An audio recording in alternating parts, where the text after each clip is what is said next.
अस्सलामुअलैकुम। आज मैं आप लोगों के लिए बहुत ही ज़बरदस्त सी ड्रिंक लेके आई हूँ, कैरी का शरबत। और ये बहुत ही ज़बरदस्त बनता है। लोग मेरी वीडियो को एंड तक ज़रूर देखिएगा ताकि आपको पता चलता रहे कि ये कैसे बनती है। और बहुत ही आसान है और इसको आप बना के अपने फ्रिज में रख सकते हैं 1 महीने तक। ये बिल्कुल ख़राब नहीं होगी और आपके घर में जितने भी लोग हैं, बच्चे बूढ़े जितने भी हैं, सबको ये लू से भी बचाएगी। तो चले स्टार्ट करते हैं।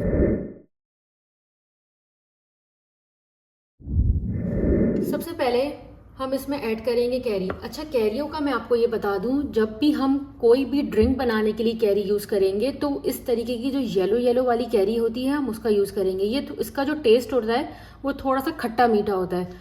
और अचार बनाने के लिए बिल्कुल ग्रीन कैरी जो होती है वो यूज़ करेंगे, जो बिल्कुल वाइट होती है। तो हमेशा एक चीज़ याद रखिएगा, शरबत बनाने के लिए ऑरेंज ऑरेंज जो भी होती है कैरी, हम उसका इस्तेमाल करेंगे। और ये 1 प्याली मैंने कैरी एक पैन में डाल दिया है।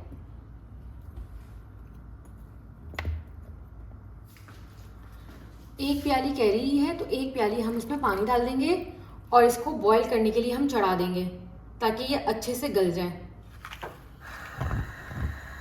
इसको बिल्कुल मीडियम आंच में हम इसको पका लेंगे, ज़्यादा टाइम नहीं लगेगा। 5 मिनट्स में ये अच्छे से गल जाएगी और बहुत ही ज़्यादा सॉफ्ट हो जाएगी।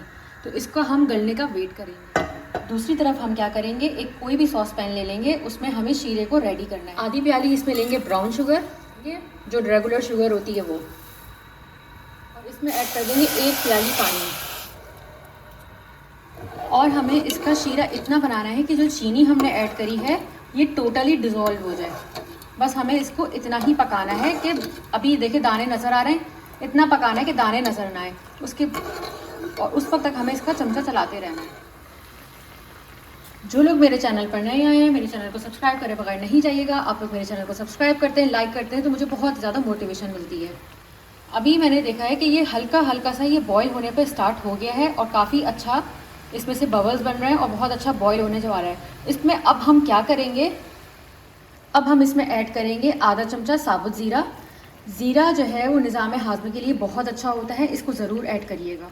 अब देखें जैसे ही ये हल्का हल्का सा बॉईल देखें होने लग गया है, आधी कच्ची पक्की देखें यहाँ से आपको नज़र आ रहा होगा कि ये कितनी सॉफ्ट हो रही है। स्पून से प्रेस कर रही हूँ तो ये टूट रही है, और कुछ है जो बिल्कुल हार्ड हो रही है, तो बस हमें उसका भी वेट करना है कि वो भी अच्छे से सॉफ्ट हो जाए और जैसे ही हम चमचे को प्रेस करें वो टूटने लग जाए। तो माशाल्लाह से हमारी कैरियाँ बहुत अच्छे से गल चुकी हैं। इसको हम प्रेस कर रहे हैं तो बहुत अच्छे से ये टूट रही है। तो अब हम क्या कर देंगे, अब हम कर देंगे इसका चूल्हा बंद और थोड़ा सा वेट करेंगे कि ये थोड़ा सा कूल डाउन हो, और फिर इसको पीस लेंगे और इसको छान के आपसे मिलते हैं। माशाल्लाह से हमारी जो कैरियाँ हैं वो बहुत अच्छे से गल गई थी और अब मैंने इसको बहुत अच्छे से पीस लिया है और पीस के एक स्मूथ सा इसका पेस्ट बना लिया है। इस तरीके से आपको इसका स्मूथ सा पेस्ट बना लेना है।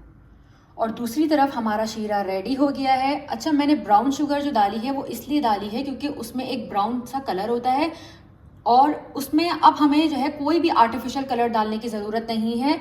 ये अपने ही कलर में, जो इसका कलर है उसी में ही हमारा शरबत रेडी होगा। अब हम इसमें कुछ मसाले ऐड कर देते हैं। सबसे पहले हम इसमें डालेंगे आधा चमचा काला नमक। काला नमक निज़ाम हाज़मा के लिए भी बहुत मुफीद है, आप इसको ज़रूर ऐड करिएगा। जब कभी आपको एसिडिटी हो तो आप काला नमक हल्का सा चाट लें, आपकी जो सीने में जो जलन होगी, जो एसिडिटी होगी वो भी बिल्कुल ठीक हो जाएगी। उसके बाद 5 अदद इलायची के दानों को मैंने उसके बीज निकाल के उसको अच्छे से पीस लिया है, ये हम इसमें ऐड कर देंगे। Salt to taste. और अब हम इसमें ऐड करेंगे चाट का मसाला आधा चमचा। ये ऑप्शनल है, आपको डालना है डालें, नहीं डालना मत डालें, कोई बात नहीं। उसके बाद ये जो हमने कैरी का पेस्ट बनाया था स्मूथ सा, ये हम इसमें ऐड कर देंगे और बहुत एहतियात से ऐड करेगा कि आपके हाथों में छींटे ना आए, क्योंकि इसका जब छींटा आएगा तो आपका हाथ जल सकता है। सारा हम इसमें ऐड कर देंगे। अब चूल्हे को हमने ऑन कर दिया है और फ्लेम को बिल्कुल हमने लो रखा हुआ है और इसको अब हम पका लेंगे इतना कि ये हल्का सा गाढ़ा हो जाए। माशाल्लाह से कैरी का सिरप रेडी हो गया है और अब हम इसका चूल्हा बंद कर देंगे। और इसकी जो निशानी है वो क्या है, ये चमचे को हमने उल्टा किया और इस पर हमने फिंगर से इस तरीके से निशान मारा तो ये सेपरेट हो गया, बीच में जगह खाली है और ये दोनों तरफ से सेपरेट हो गया, ये इसकी निशानी है। तो अब हम इसको ठंडा होने का इसका वेट करेंगे। तो हमारा ये सिरप रेडी हो गया है। ठंडा होने के बाद देखें कि इतना गाढ़ा हुआ है, ना ज़्यादा गाढ़ा है और ना ही ज़्यादा पतला है। और अब आप इसको किसी भी शीशे की बोतल में आप इसको सेव करके रख सकते हैं, इसको फ्रिज में डाल के रखिएगा। और ये बहुत ही ज़बरदस्त सा सिरप रेडी हुआ है और इसकी क्या ज़बरदस्त सी ड्रिंक बनेगी। और जो लोग मेरे चैनल पर नए आए हैं, मेरे चैनल को सब्सक्राइब करे बगैर नहीं जाइएगा। मेरे चैनल को लाइक कर दें, शेयर कर दें। टेक केयर, अल्लाह हाफिज़।